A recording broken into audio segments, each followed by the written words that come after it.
در کرمان قلعه‌ای هست که از دوران ساسانی تا مظفری‌ها هر سنگش داستانی از تاریخ رو روایت میکنه. قلعه سنگ، جایی برای کشف تاریخ گم شده.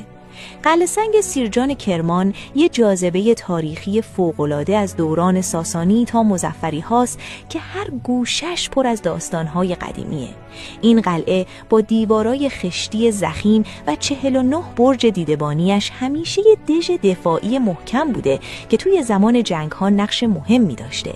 منبر سنگی یک پارچه این قلعه که تاریخ 789 هجری قمری رو با خط نسخ روش حک کردن تنها یادگار قدیمی از سیرجان کرمانه.